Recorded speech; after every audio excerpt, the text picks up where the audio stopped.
Welcome to the Ambitious Coach Lab, powered by 90. I'm your host, Dr. Cam Lawson. Each week, we explore the real tactics, tough conversations, and breakthrough moments that drive coaching success. Let's jump into today's episode. Well, welcome, friends. I am so excited about this interview. We've got Angelo Sisco with us. He is a Vistage Chair, a boss up coach, diving into all the business operating system stuff. So we met back when I was at 90 and sparked off a cool friendship. And I have just been so impressed. I've been challenged. I've been encouraged by Angelo. So I wanted to welcome him on the show as he is launched into a lot of things and seen a lot of success. So we're going to dive into all things vision and mastery. So welcome to the show, man. Excited to have you. Man, stoked to be here with you, brother. Thank you so much for having me.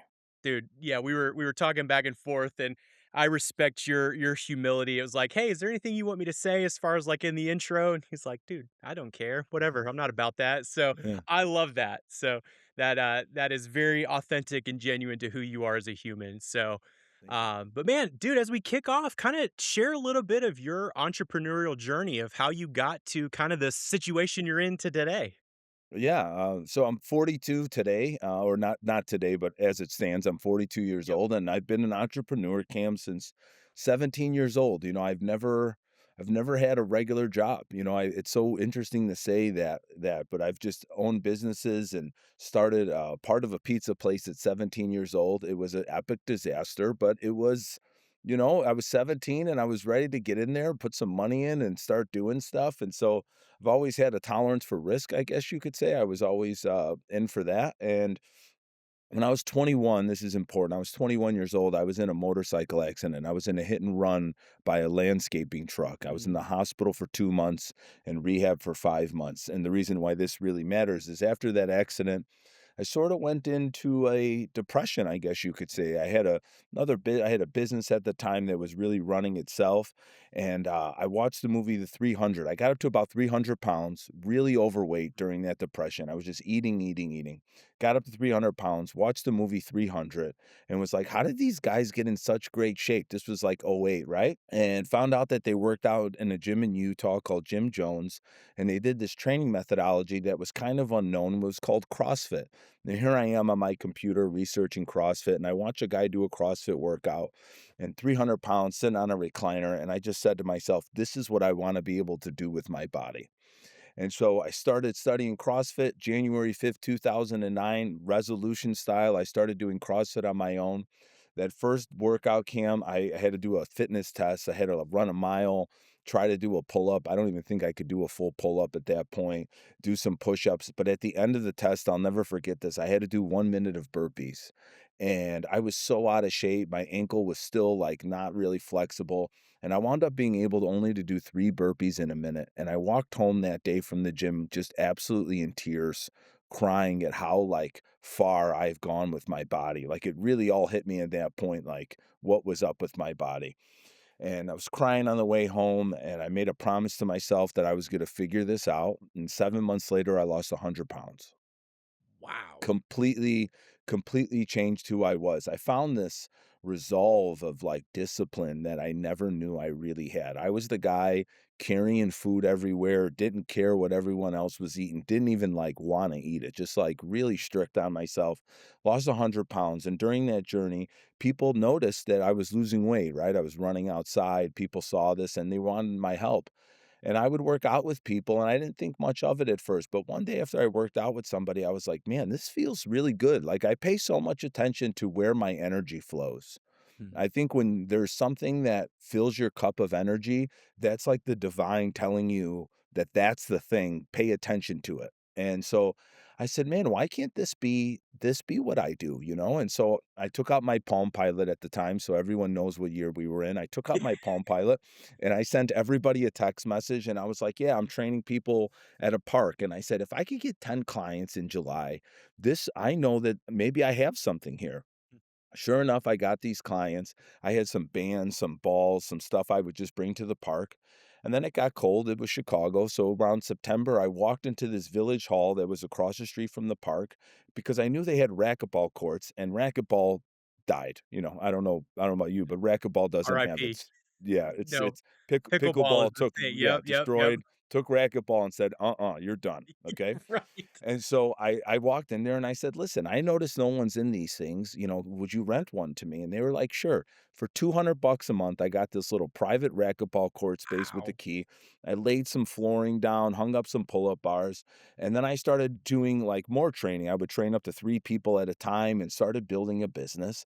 And then after around 10 months, I just wanted more autonomy. My thing for me and it being an entrepreneur, I know Mark Abbott talks about the different types of entrepreneurs. I'm a lifestyle entrepreneur. I want freedom. Like that is for me. I want to feel like I could do what I want when I want. And I just felt like I was confined in this space. And so I opened up my first gym, O'Hare CrossFit, November of 2010. And I really didn't have any idea what I was doing. Right now, I'm going to start doing this group class model and all of this stuff. Around 6 months into this, Cam, I saw somebody that was very popular in CrossFit in Connecticut. His name was Jason Leiden, and he owned CrossFit Milford. It was opened up in like 2008, 9, and it was already a very popular gym.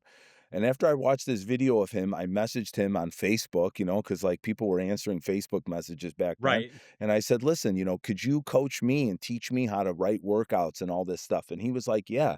So he would send me workouts. We would get on Skype and we would talk about training and I would really learn from him. And then one day he invited me to Connecticut. Now at the time I was broke. I really didn't have much money to like go to Connecticut, but I had enough money to fly to New York and rent a car and I slept in a rental car to learn from this guy for 3 days. I would sleep in a little Jetta in a truck stop, and then he'd go, "How are you feeling?" I go, "Oh, I'm great. Do you mind if I use your shower really quick?" And he was like, "Yeah, it's fine." And he had no idea that I was sleeping in a car because I was embarrassed and I didn't wanna, like, share it at the time. But he would open up everything it was to, like, run a gym, and I would learn from him, and then I would come back to Chicago with until after I figured it out, I'd go learn the next thing. Took me about a year and a half, 2 years, and we went from 2,500 square feet to 5,500 square feet. I really learn things. In business, I'm a copycat. I'm not afraid to say it. I think it's how you should do business. You copy until you could make it your own. And I'm not trying to make it my own in the beginning. So we blew up. We're in 5,500 square feet, which was absolutely amazing. Then in 2014, was the first year I didn't have ridiculous growth. And what I mean by ridiculous is like we were growing 83%, 275%. And now me, this foolish kid, thought I was so special and I was going to be on this run for the next 5 years and I was going to retire at 33, like a complete chooch, right? But this is what I thought. Okay. And so we had 25% growth in 2014, and I thought 25% was absolutely terrible. I mean, at the time I didn't know. I was in my little Sure. silo and I was like, "This is terrible." And then what wound up happening and why this matters to the story is I started, turning into what I realized was a victim, very big victim state. I started blaming my employees for not being as good as I thought they were. I was mad at my clients for not referring the people as much as I thought they were.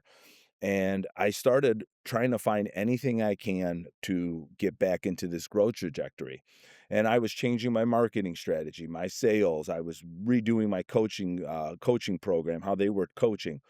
And then someone said to me, he said, Angelo, you might want to look at emotional intelligence. Maybe that's something you really need to learn. And I was like, what is emotional intelligence? And so I bought the book, Emotional Intelligence 2.0. You get the test in the very beginning, and you get tested on self awareness, self management, all of that Yep. stuff. I struck out in self awareness, and I was even worse or self awareness, self management. Couldn't even regulate myself at that time. I had a really bad temper, and I was like, oh my gosh, a light bulb went off and I was like, "Oh, I'm the problem. You Mm. mean everything that happens outside of this world, outside in my reality is a reflection of me?" I was like, "Great." Because all I wanted to know what the problem was. And so I started really working on myself, Cam. I would travel, I mean, I would spend retreats like anything to learn about myself, learn about my childhood. Why do I think people should be like me? What is all this? And what wound up happening is I really worked on myself, fixed myself, I guess you could say. 2015, we opened another gym. 2016, I started a nutrition coaching company. And then I had a lot of popularity with getting people to go to the CrossFit games and compete in CrossFit. So I started an online programming company with a friend of mine to sell workouts. And so here I am now, after I started working on myself, I got 4 businesses instead of Wow. just that one. And we were rocking. All of it was another level. Had a good team, was finally able to trust people, let go of all that stuff. And that popularity got me a lot of people asking me for help in business. Mm, Now, at the time, like, because I was an entrepreneur, I knew what EOS was very early on in my journey. I knew how to structure a company, and a lot of people that own these gyms, they were just great athletes or jocks, and they wanted to help people, but they had no idea that there was a business component to running a yeah. business. And so they started reaching out to me for business help, and I was like, "Man, maybe this could be another business." And so I hooked up with a very popular podcast at the time called Barbell Business, and I said, "Listen, you guys have the audience, and I wanna be a coach, and I could get all these coaches to help me." And they said, "Yeah, let's do it." And within a year, I had 400 gyms around the world that we were coaching inside of this company. And so here I am, just, like, rocking in my life. First time I have some money, some freedom, and everything like that. It was a great, great time. Fast forward to 2019, I wake up one day and I just start not liking the fitness business as much as I Mm, did. I really was I could feel myself being pulled to the coaching aspect of businesses because I just thought that, okay, so one person comes to my gym, I teach them how to be healthy and happy, that's great. But if I could help a gym owner, the impact of that is immeasurable. Like I will never know the ripple effects of helping this one person. And so I just wanted to work on businesses, and so I set up all the other businesses for sale in 2019. What wound up being great is this thing came along called COVID, but no one knew what it was when I was negotiating these deals. We just thought this was some virus in China. Yeah, this was still sure. early on when we thought this was this thing in China. Good luck, guys. Hope you figure it Yeah, out. Take some right. penicillin. We Yep, were going on with our lives. And then all of yep. a sudden it was like on us and we started figuring out. But March of 2020, I sold my last business and then we went into lockdown and then we found out everything. So it wound up being a blessing in disguise that this Mhm. hunch that I didn't love this industry. And then people know who were in the fitness industry. Some of them never even recovered or are still Yeah. recovering from that time. So I sold everything in March of 2020.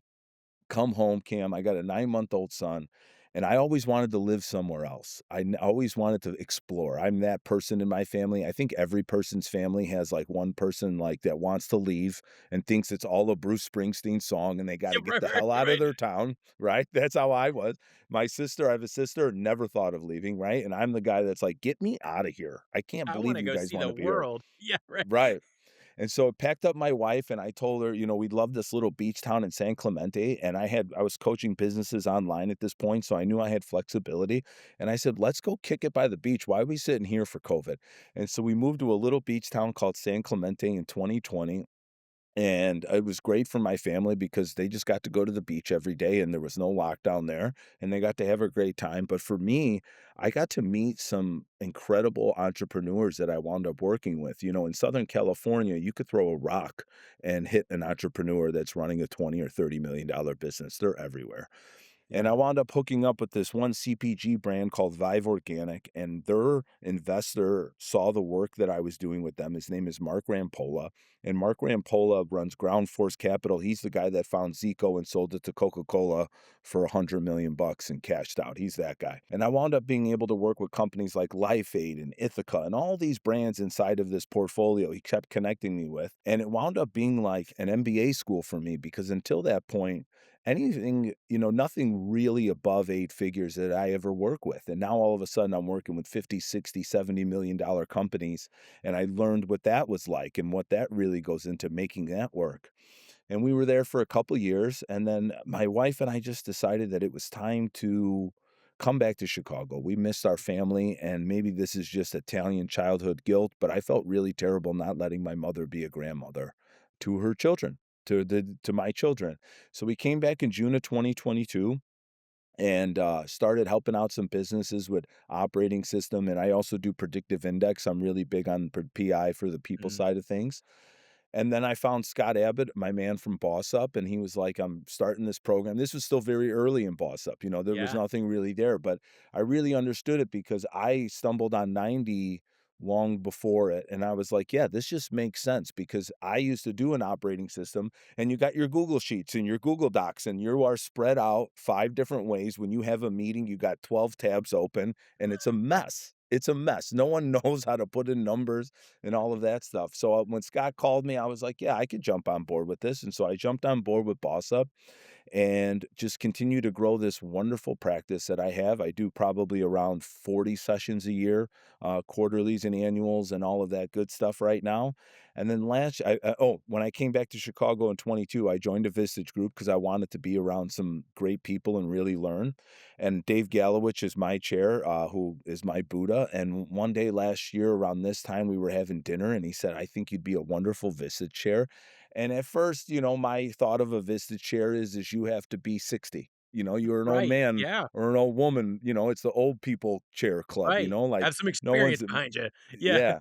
And I was like, "Dave, I'm 42 years old. I'm not." He goes, "I still think you'll be great." And so I shadowed his group for a while. Like I just sat in there an extra day out of the month and would learn how to issue process and learn how to run meetings. And after a few months, I was like, "Yeah, I could do this." I like doing this. I love getting people together. Anytime there's some sort of facilitation, which is really for me about channeling what the energy in the group is giving you and trying to take them on a journey. I tell people I'm a Sherpa. I'm not really a coach. I'm just taking you somewhere and you're trusting me to go on the ride. And so I went to Chair Academy in September, got to work and launched my group in December. And now I have, like you said, I'm a boss up coach. I do predictive index, I do Vistage, and I have some one-on-one coaching, and that's what makes my practice. Dude, That's my thank you for life. that. I love that. That's so cool. I didn't even know I've known you for quite a couple years now, and I don't even know if I knew all that story, so Yeah. that's awesome. I mean, one thing that strikes me, that's a thread that runs through all of this is this clear idea of vision that you have of your why, and I think you elaborated on that throughout your time as you started to kinda, like, dive into that. It sounds like 2019 is kinda when you were like, "Hey, maybe this specific industry isn't necessarily the right thing." But when we were talking before this, one of the things that you mentioned is you are a coach. That's just in your DNA, right? And I see that in your journey. I mean, you've always been that way. You've got that entrepreneurial itch, and then you've gone in, but you've always been coaching other people. So can you talk a little bit about kinda how it all weaves together from this overall vision? Because you even have, even going forward into future, a vision for how all of these things kinda go together, of the emotional side, from the business acumen side to the personal side.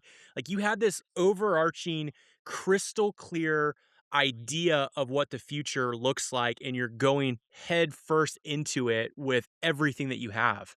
Yeah. Great question. So during that journey in California, I started working with someone and one day he referred to me as a mensch. And he's Jewish, his culture is Jewish, and he called me a mensch, and I said, "I'm Italian, I don't know what a mensch is." And he Sure. goes, "Look it up." And what a mensch basically is someone that is a person of honor and integrity. Hmm, And when I think about vision in a practice like I have, like a solarpreneur coach practice, I think the vision starts with the identity that you are going to embody, hmm, not the impact or anything. To me, it's like, okay, if I become this person, I will do that. I believe be, do, have. Who am I being? And then the vision and doing comes naturally. And so I said, okay, if I was a mensch, I'm going to be a mensch. Who do I need to be a mensch? Well, okay, honor and integrity. I have to do what I say I'm going to do. I have to have discipline. I have to have these certain values and virtues. I have to embody them in order for me to have the chance to embody them on other people. I really believe that my job is to instill proper virtues inside of people, and then success takes care of itself. And success usually comes from discipline, work ethic, and delayed gratification. If I can embody that and teach other people to embody that, they have a good chance of being successful. All I'm trying to do is increase the probability, like counting cards. I just trying to stack the deck in my favor and then let the deck play itself out. hmm, And so that was the very beginning, is this idea that I am the mensch of the Midwest. Really, I tell it to myself every morning. It's how I embody this and how I look at this. And then what would I look like? What would that look like from a sales process hmm. perspective? What would that look like from a delivery perspective? How would I prepare for meetings? What are the things that I would focus on in my meetings if I am a mensch? And so I just started building everything about from there. And so much of my practice is about connection, building trust, giving first without asking. I really believe in those cosmic laws. If you just give, you'll get it from somewhere, somehow. And that is what's really built this practice that I have today. Yeah. That's so good because we talk a lot on this show of the competencies of being a good coach. We just call it a coach because I didn't want it to be the ambitious Yeah, coach, consultant, chair, yeah, fractional executive. We just went like coach, right? Right. But one of the things we talk about is vision is the first competency. And it's yeah, very intentional of the reason we put that first, because if you don't have that clarity, how in the world are you gonna be able to package an offering, which is the second one? How are you gonna go do sell it in business development? And then once you have that, how are you gonna maintain that through practice management? Like, they're all it's not necessarily a linear thing as far as like, oh, I have to get this one before I get this one, but there is a level of I need to think through vision yeah, before I can package it in an offering and then go sell it. yeah, And so I love that clarity that you get. And even to the point of your almost affirming that in yourself on a daily basis of this is my stake in the ground. Because I mean, mhm, in Chicago, it's a big market. I would imagine you are probably not the only Vistage group in mm, Chicago. no, And no. so, like, how have you leaned in from your vision and your calling and your why into how you have gone out, both, I mean, from the coaching side of it to the Visage side, I mean, all of those things, how have you kinda put your stake in the ground and differentiated yourself from the in the sales and offering kinda motions? Yeah, wow, what a great question. So this idea for me, this is my thesis on business and where I coach from and where I do everything from is I really believe that business is one big self-actualization exercise. It is really all about you. And back to my journey, that's what I learned, right? That was the golden goose that I figured out is that it's all about me. I am the limiter of everything in my life. And that goes beyond business, but business to me was the first commitment that I had that was greater than myself, right? Now there's other things like marriage and being a parent. I agree. Those are all journeys in that same way. But for someone like me, this ultra masculine dude that came from Chicago, you did anything to make your business better. It was very easy to trade for that. And so I believe that business is one great self-actualization exercise. And as your journey as a CEO or founder, that is the limiter of your business of what you are and how you could really show up. And I think that all these other things like a business operating system and predictive index is all there to aid in this one journey that we are really going on and really making sure that a CEO or a founder is taking care of themselves, is understanding themselves, is being more empathetic to themselves, because that will reflect in all of their leadership and how they really show up. And that's my stance on this business world. And I think that like would be my what makes me unique and stand out is I really believe that this is there. And the thing that I'm the most grateful for is in this newer generation of CEOs taking care of yourself, taking care of your mind, your body, and your spirit. These conversations are much easier. I begin every session, I begin with breath work. We do some sort of breath work to get in the room and get here now. And if I knew 10 years ago I tried to make people do that, people would look at me like I'm crazy. But now it's becoming more accepted. And every single session, like I said, we pause and we breathe and we get in the room. And I talk about these things all the time. And I do a lot of sessions with CEOs where we just go for walks, we go for rucks, we take saunas, just like things that I know that they need to take care of themselves that maybe they're not giving themselves. I'm going to make it a point when we're working together. I'm going to turn on my little AI recorder and we're going to go figure it out and you're going to take care of yourself and not Mhm. neglect those sort of things. And so that's really where I stand on this journey is about removing self-limiting beliefs, taking care of yourself and being an amazing person and then the money and the business is just a byproduct of that. Yes, that's so good. Because I mean, I will say I've been in a Visage group for a while now. And, yes, you're gonna go in, we're gonna talk, and we're gonna learn things about how to better, a specific framework or whatever in the business, but there is a level of the group members that I'm a part of, you develop this rapport and this deeper connection with them, and you're growing in all facets of your life. I mean, even on the check-ins, and I think this is Yeah, probably a standard thing, but I mean, you're checking in professionally, personally, and your health. Like, yeah, how are we doing on a scale of 1 to 10 in those areas?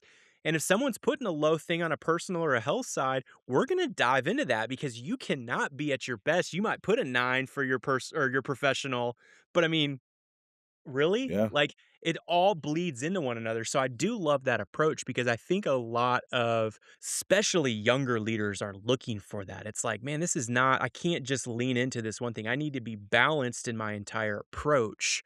And so when you're going out, I mean, it takes, some time to get a Vistage group off of off the ground, right? So, but you already had kind of a big network through, sounds like even in the fitness industry. Did you kind of tap into that of finding members, or what was your reverse engineering strategy to kind of get your group off the ground?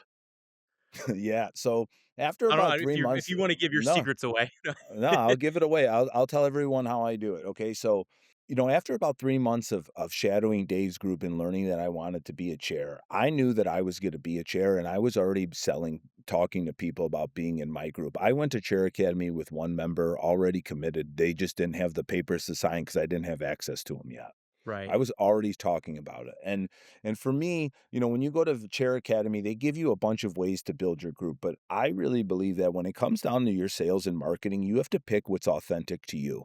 And for me, I am about being in with people. I want to talk with people, I want to be in front of them, I want to engage and connect. And also too, I thought from being a Vistage member and watching these groups, Vistage is something that you need to experience. I can't talk you into the experience. And right. so I got out of Academy in September and I started having meetings in October with 4 or 5 people. And we would meet for 3 hours. We'd process one issue. I would teach them some concept about leadership. And those 5 people that came in October, all 5 signed up. I said, great. I know how I'm going to business develop for Vistage. And so 1 month out of Academy, I had 5 signed up members.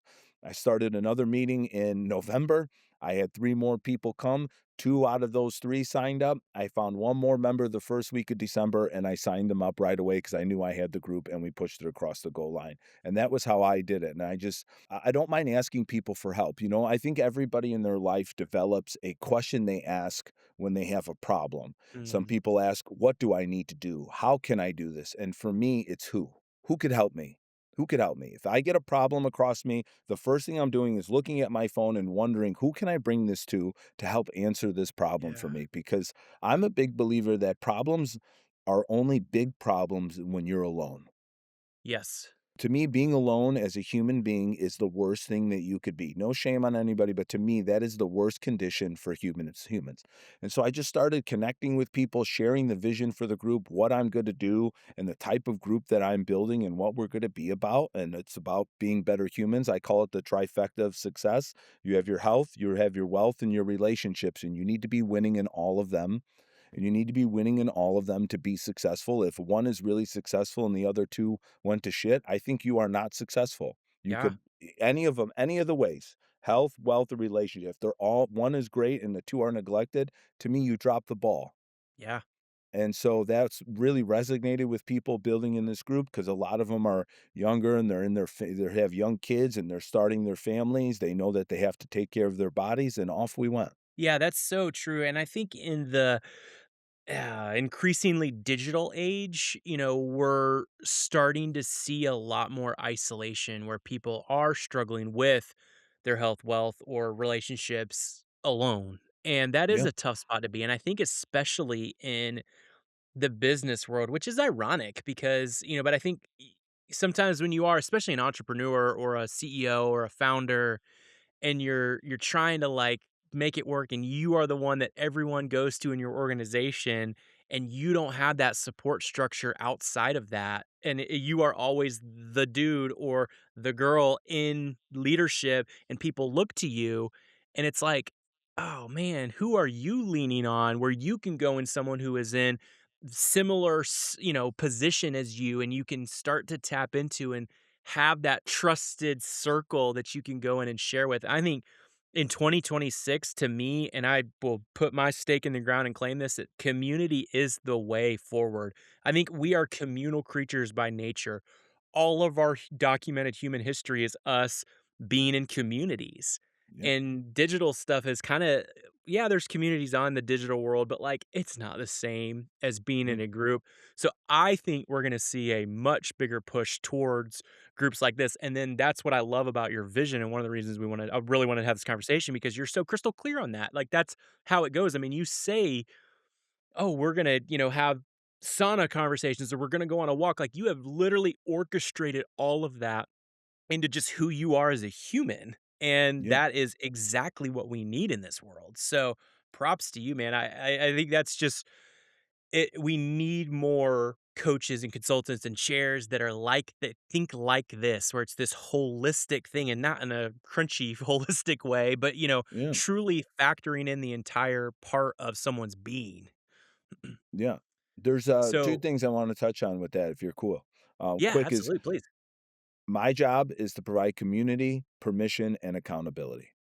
Hmm, That's what they need. They need a community of people. They need to give themselves permission to do what they wanna do, and they need accountability to follow through. If they have those 3 things, they are fine. hmm, That's that, and I go really deep into this, like, my retreat for my Vistage group this year is actually gonna be a couples retreat hmm, because I really believe that the a CEO's job is to make great decisions. That is the number 1 job, make great decisions, and there is no bigger decision that you are gonna make in your life than who you mate with. hmm, And so I'm going to have a full blown couples retreat for 2.5 days this year. And I'm putting it on with them connection exercises. I'm bringing in speakers, how to relate better with each other, create a vision for your marriage, all of that stuff, because I think it just plays such a big deal. And it's so easy to feel like it's on the back burner. And especially for a spouse that has a husband or a wife that is a CEO, knows that they are getting the scraps by nature, you are getting the scraps. You're working 50, 60 hours a week. You are getting the scraps. But if we can make the scraps as best as they possibly could be, I'm happy for that. I want them to be mm. intentional. And so I work on all that stuff. Yeah, No man. conversations off the table, buddy. Dude, that's so good. And so on that note, I mean, the 5th competency on the other side of vision, right, is mastery. Like once you've gotten to a point, you have to continue to level yourself up, and you are such an incredible example of this. I mean, you are a learning animal. But how would you say, I mean, from your coaching with the fitness side of things into business coaching and then into facilitating a Vistage group? I mean, what does mastery look like to you in that? Because they're all interrelated. I mean, you're working with Yeah. human energy in a room where you're facilitating. It may look a little different in certain situations, but can you kind of talk to what mastery means to you specifically? Yeah. So it's funny you say about learning. So on Strike Finder, that is my number one thing is learning. No Like way. that, yes, a learner is Makes my sense. number one. I spend a ridiculous amount of time preparing for every meeting. I don't care if it's an hour-long meeting or a full day meeting. I really try to study a person and understand, I think, where they're at energetically, where things are for them, what they really need, and what would really benefit them. And that goes into even where I have the meetings. Like I said to you, like if I see that someone isn't really great at taking care of themselves, making time for themselves, well, then our meeting is going to be a meeting where we're taking care of ourselves and we could talk about anything you want, but that setting is going to be in a sauna or going on a ruck or just going for a walk, getting movement in their life. Like I break it down from how how am I going to shape the container that we are going to be in besides what we're going to talk about because I believe that if the more regulated that person is that I'm talking to, the better the conversation is going to go. Yes. And so if you've been neglecting your health and I have you take care of your health, you're going to feel much different than if we were just sitting in your office. Yes. And I'm just constantly learning about these things. I love to learn from people that are not in business. Don't get me wrong, I have people that are in business, but I will go and have a conversation with a woman that I had it yesterday who heals inner child trauma Hmm.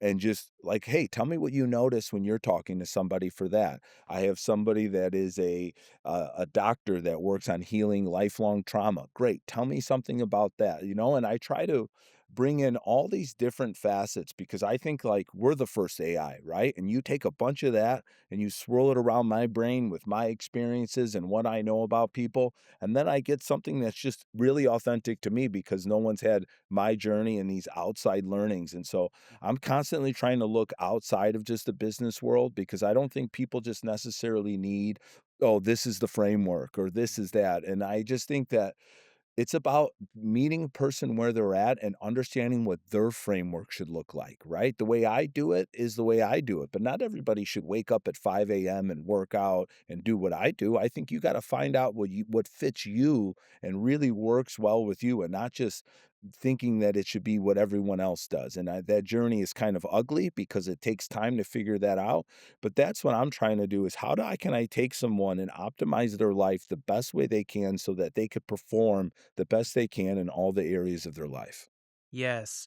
And I'm so glad you said all that because I was literally having a conversation, I think it was yesterday, with a friend of mine. We were talking about how easy it is to like lean into, oh, AI, help me think through this and give me this framework, give me this thing. But what you have done is actually, I think, the right way. It's the most natural and organic way, but you're surrounding yourself with people that are experts in their field and you're learning from them through conversation. Yeah, It's so easy for us. And I see that where, and I want to make sure coaches hear this and understand this, and other chairs and consultants, that it can be so easy to, like, just lean into, "Okay, I need to be the expert in everything." yeah, In theory, you need to be the connector to everyone. "Hey, I know so and so." If you're really dealing with something that's a deep inner child trauma, you have that resource that you can go to someone. Now, you're gonna learn enough to be able to carry on conversation, but I think you have surrounded yourself so well, and the best ones go in and do that. They have this trusted, I would call it almost partner circle, where it's like, "Hey, I got somebody for you that can come help you." Because I think it's just we can feel that we have answers at our fingertips with AI and Google and all these things, and they're incredible tools. But sometimes we need to just talk to somebody that is an expert in their field, and that is such a benefit. And you can learn from that, but also not rely on this technical thing, which I think then inevitably pushes to isolation because then yeah, it's just an isolated experience and you don't have that connection with other people. agreed. And on top of that too, Cam, like, I really think that this is part magic too. Hmm, Like, I think in this coaching, menching, world, that there is like, I am just channeling an energy to help this person. I am not the helper. hmm, And I think a lot of times it's about me reflecting and sitting and thinking about someone, and just, man, like, I look up people's astrology. I look up anything to try to give me a hint of where they're at, or even if, like, someone's coming to me and, like, when you really break it down, when someone comes to me, they're out of energetic balance in one of three ways, right? Someone is very masculine dominant, and this is not gender. I think a sure. lot of times when I say masculine, it's this, but just masculine energy is like logical, driving energy. There's feminine energy, which is creative and Mhm, abundant and very flowing. And the downside of this one, the masculine one, is you could be a control freak or wound up too tight. And the downside of the feminine one is you could lack structure and discipline. mm, And then there's like what I call divine energy, but just trusting, patience, allowing things to unfold as they should, and not trying to force yourself on there. And when I meet someone, that's the first thing I'm just trying to figure out, is where are they out of harmony? Because that's the biggest issue is, if someone is this dominating control freak and they're grinding and working all the time, I'm telling them to go do something artistic. You like anything artistic? Oh, I used to like to play the guitar. Great. I want you to play the guitar this week for me and, like, channel that. And then the person that's over here that's maybe a little more feminine and all of that, they need a little more structure and discipline. I'm just, like, forcing them to make strong commitments, very specific, non-ambiguous commitments, and keep them. Or I'm telling them to go into an ice bath for a day and see what it's like to feel that, you know? And just really, and then the divine is a lot of story work for me, stuff in your head. Write that down. Why do you think that thought? Just write that yeah, down. Why do I believe that so and so is lazy? And just write it out and, like, come to terms with how you came to this thought. Because is it because of them, or is it because of that one person you hired 5 years ago and you're just putting that picture on that face because they have symptoms like that? And like, just getting them to really come to terms with where they are in any of these energetic places, and then trying to go, okay, we need to make sure that we're not too far in one or the other. I think the greatest problem with America is that we are so divided because we're so much, it has to be this way or this way, but it's never that way. It's mhm, always a influx of what's needed at the time. And so that's such a big part of my practice. I know it could sound a little woo woo and all this stuff, but this is just where I believe if your nervous system's in check, your energy's in check, everything else takes care of itself. Yeah, 100%. I mean, I could tell you without a doubt if I bring some kind of personal conflict into the business world, like it's going to bleed out into, and if I haven't dealt with that or regulated the emotions from that, like, yeah, I'm going to probably be not at least at my best, you know? And Yeah. so yeah, it's totally interrelated. On that note, I'm curious about this, whether it's coaching or being a chair. I mean, whatever perspective, I mean, you can kind of morph it together if you want, but when you're dealing with strong personalities, because I mean, you're dealing with, you know, CEO level, C-suite figures that are the best in their craft, right? They're put in that position for a reason. So you got big personalities often. How do you manage that in the context of like even in a chair group where you have lots of strong personalities and maybe some not as strong? Like, how do you navigate the facilitation aspect of that? Yeah. Wow. What a great question. It obviously depends on the person and the situation. Uh, but I bring humor into my practice. I think a lot of this needs to stay light so we could Mm. figure it out. I think problems become real problems when you make them so severe. Hmm. And so a lot of times in my group we laugh and like I'm very much into humor. I have a laughing Buddha up in my mantle over there and just always remembering that like the things that we are worried about are also first world problems. Right. Like, you know what I mean? Like this problem that you have, I know it sucks and all of this and but your profit's going to be 15% instead of 20%. No one's dying.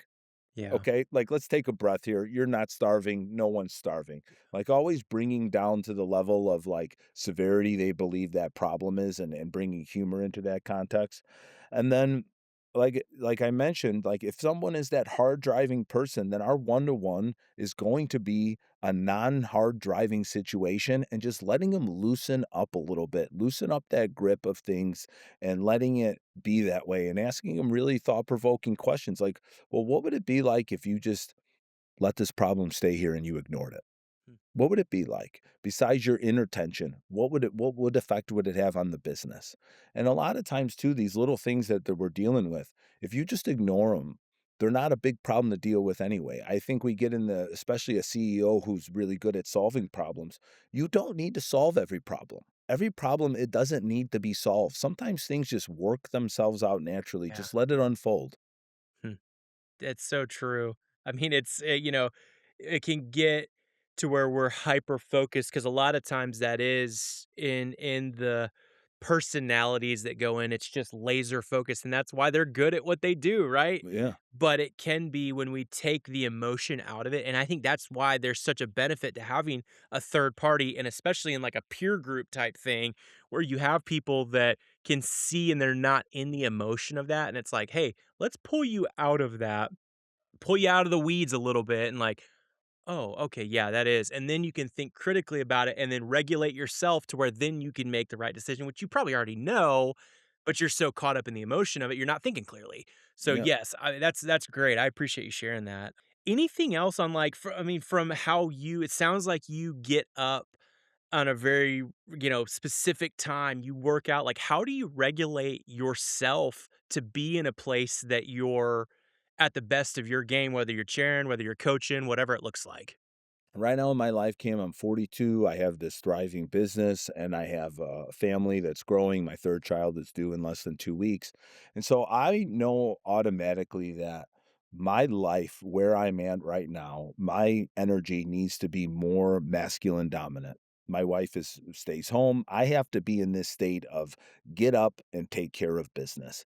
And so I put things in my life that gear me more towards that. I wake up every day. I work out from 6 to 7.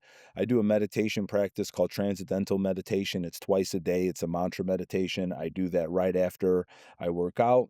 I like to read for about 15 to 20 minutes and then I get to work. That's like my morning flow and that feels good for me. I feel like I've touched all the bases that I need to do that. But then I also am aware that I am in this more masculine state. And so, what do I like to do to loosen up? And my favorite thing to do is dance. I Mm. love to put on house music and have a dance party at my house, go out dancing with my friends. And so, every 2 months, I have something on the books to go let loose and be a disco queen, and that's what feels good to me. Like, I just Yes. know what I need, And so I just put things in that world where I could loosen up the grip, access creativity, maybe do some Yeah. art projects with my kids, and we're painting that day, and just know that I'm touching into that world not only to meet and do something fun with my kids, but to loosen up my grip and not have to think about what do I need to do and what needs to get done, Yeah. because that to me is that masculine sense, and it's great, but then sometimes it just goes too far, and not everything needs to get done. And so how Yeah. can I harmonize myself with that? And that's I kind of play the controls with myself and anything that I need. And just over the years, I've learned to give myself permission to give myself what I need. Oh, that's so good. I needed to hear that today because I feel like the pendulum had swung so far into just like hurrah, like logic, I mean, just like building stuff and like there's nothing wrong with that. And I think that's a good thing. But I felt that tension in Yeah. my own home getting home where it's like that doesn't just shift out, like you have to regulate that and give Mhm. yourself permission. Like for me, like it is guitar. Like I can't tell you the last time that I've just sat down and like worked on a song and like played guitar to like unwind all that like, Yeah. tension, if you will. And so that's a really I mean, I appreciate you sharing that just for my sake, but I think many people could tap into that, whichever side you're falling on. It Yeah. can be easy to tap into that. But dude, well, thank you so much for coming on. I have thoroughly enjoyed this conversation. I knew I would, but it's always fun once Yeah. you get in it. But I always like to ask guests two questions on kind of conclusion, right? So, first one is if you could look back to rookie Angelo just starting out, right? And you can take this from the chair, you can take this from coaching, however you want to take this. But say you're looking back, you have all the knowledge and experience and passion that you have now. What advice would you give yourself? Never stop making and committing to making and creating good relationships. Like, there is Mm, never an ending to this. If there's anything that I have saw in the coaching community that I think that gets stopped is once you get your client load the way you want, you stop business development. And I just think that once mm, that happens, you lose a couple clients and all of a sudden you got to restart this wheel and it's super hard. You are always making new connections. mm, When someone mentions, "Hey, I should connect you with that guy." No, you go, "Great, let's go. Put that email together. Put that text together. I want to meet him." You're always having windows where you are meeting new people, when you are connecting and that you are helping other people, money or not. Like, that's always happening in your life. And I wish I remembered that, because there have been times when did business development till I got my client load up, and then the clients left, and then there was no business development, and then you got to restart it from scratch. But if it's already in your ecosystem, it's really easy to keep that moving. that is so easy to do. Just kinda Yep. push the gas when you need to, and then that flywheel, once it catches, it's running on its own, so if you keep it going and keep that momentum, Yep. when you tap into it, because you can always refer out of, "Hey, I'm at capacity right now, but my so and so over here can 100% take care of you," and that's just continuing to put good into the world, which then comes back to you, so that's good, man. I appreciate you sharing that. And then second question that I always like to ask is, what is a lesson that you are in the middle of learning right now in this current moment? This idea of what patience really is. Hmm, I grew up, my father was away for a long time. When I was 5 to 16, he was in prison, and my mother took care of us, and my grandmother took care of us, and I grew up the youngest Italian boy, and anyone knows Italian culture, I'm the prince. I'm the spoiled baby that got whatever I wanted the minute I wanted it, and there was not a lot of talk about patience. And if there was, it was just kind of framed as this word of waiting. Patience is mm, waiting, and I never enjoyed it that way. And this is the thing that I've just been working on: is patience for me is learning to remove the idea of time altogether. mm, Remove the construct of time. That's the problem with your patience, is you think that you should play God and have a timeline mm, for things, but you're out of your skis. Or, Angelo, I am out of my skis. And things happen when they're supposed to happen, when you've done the right things, and not when you just think they should. And that mm. is the dance for me, is allowing this to happen and not feel like I'm falling behind, or I'm behind, or it's not enough, or any of that stuff that happens when impatience sets in. And so that's the biggest lesson for me that I'm dancing with. Man, I appreciate you sharing. That's deep. So I appreciate your vulnerability to share that because that is something that it's challenging. I mean, it's so, especially when you are in that, I mean, just go get it. I mean, it's like, come on. Like, and then it Yeah. can lead to a lot of you know, tapped emotions that lead to I think there is playing God is such a great way to put that, and that perspective is healthy to have of, "Hey, I'm actually stepping out over what I need to here," and so I appreciate you sharing that, that's good. Let's say someone wants to get in touch with you, maybe they wanna learn more about your Vistage group or, the coaching aspect or just wants to pick your brain on something. What's the best place to get in touch with you? Yeah, I would, it's so funny. I think a few years ago I would say my website first, but honestly, I think LinkedIn, there's this, I've been posting regularly on LinkedIn now for the last year and a half, and I think that it gives people such an idea of what I'm thinking about, especially at Yeah. that time, what's really what I'm doing and the people that I'm serving. And that gives you a better snapshot because there's so much there to look at. And so LinkedIn, I would say first, and then my website, ciscoadvisors.com, second. I mean, it's there, but LinkedIn is an ongoing conversation that I think is just more relevant. Yeah, and I'll put all that in the show notes for people to make it easy for them. But yeah, LinkedIn's one of those things. It's been fun to like look back even sometimes some of the historicals of my posts and even some friends. It's like, oh yeah, I was definitely in that part of my journey during that time. When I was talking about that, which is kind of fun.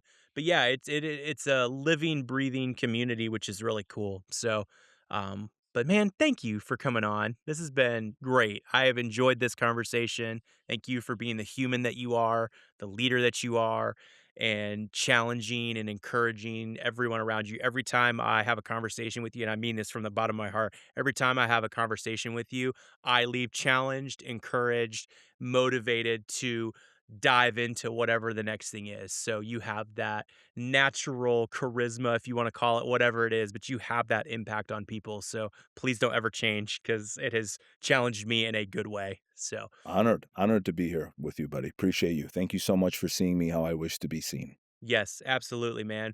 Well, thank you for watching and tuning in, and we'll see you on the next one. That's it for today's episode of the Ambitious Coach Lab. My hope is that something here helps you sharpen your craft and keep building a coaching practice you're proud of. Before we wrap, a quick thank you to our sponsor, 90.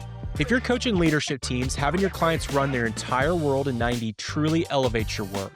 Vision, rocks, scorecards, issues, it all lives in one centralized place. The clarity keeps your clients aligned between sessions and makes every conversation you have with them more focused and more impactful. I've used 90 with over 500 leadership teams, and I can tell you it makes great companies better and great coaches even more effective. Feel free to use promo code AC20 for 20% off. Again, that's AC20 for 20% off. Thanks for hanging out with me today. I'm Cam, cheering you on as you grow your ambitious coaching practice. We'll see you next time.